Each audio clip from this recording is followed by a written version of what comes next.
Приветствую подписчиков и гостей своего канала. Сегодня этот обзор будет посвящен модели автомобиля Abarth 3000 SP, производственное объединение Сихарули, город Тбилиси, Грузинская ССР.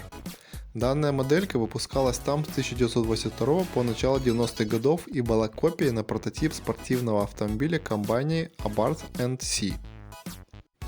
Начиная с 1968 года данный спортивный автомобиль постоянно пытались зарегистрировать для участия в гонках и популяризации модели. Однако с 1968 по 1971 год автомобиль не смог показать достойные результаты как из-за технических неисправностей, так и аварий. Однако в 1971 году Abarth 3000 получил дальнейшее развитие в техническом плане, что увеличило его мощность до 365 лошадиных сил.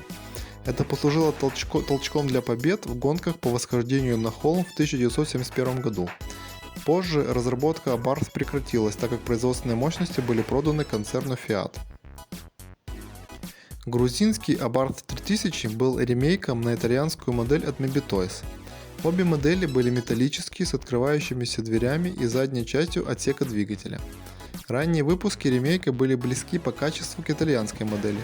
Однако Moby Toys был с более качественным хромированием, яркой покраской, красивыми фигурными дисками с имитацией фар и детализированной приборной панелью. Ранние выпуски грузинского ремейка были хромированными, имели декаль с цифрами от 1 до 9, а также надпись Abarth 3000.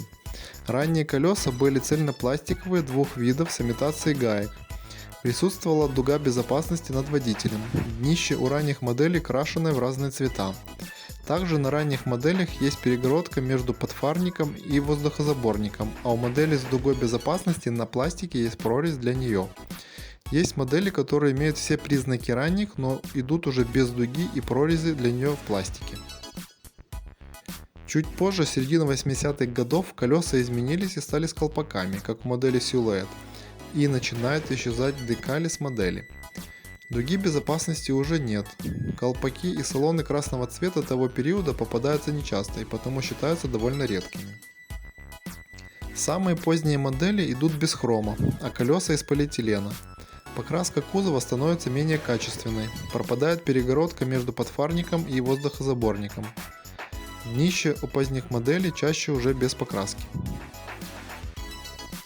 Данная модель практически не была подвержена цинковой чуме, но из-за тонких завис дверей и отсека двигателя, а также тугости их открывания, довольно часто можно ее встретить без этих деталей или уже с их повреждением.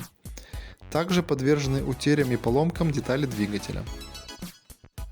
Коробок на эту модель было немного, индивидуальная со штампом номер 12 и групповая для упаковки Abarth и Silhouette. Цена на эту модель позднего выпуска без коробки в комплектном состоянии в среднем $10-20. За модель с коробкой и раннего выпуска придется отвалить немного больше, от $50. Итальянский аналог от Moby Toys, опять же в зависимости от состояния наличия коробки, может стоить от $40 до $250 на аукционах. Спасибо за интерес к данному видеообзору. Подписывайтесь на мой канал и не забывайте ставить лайки. Пока-пока.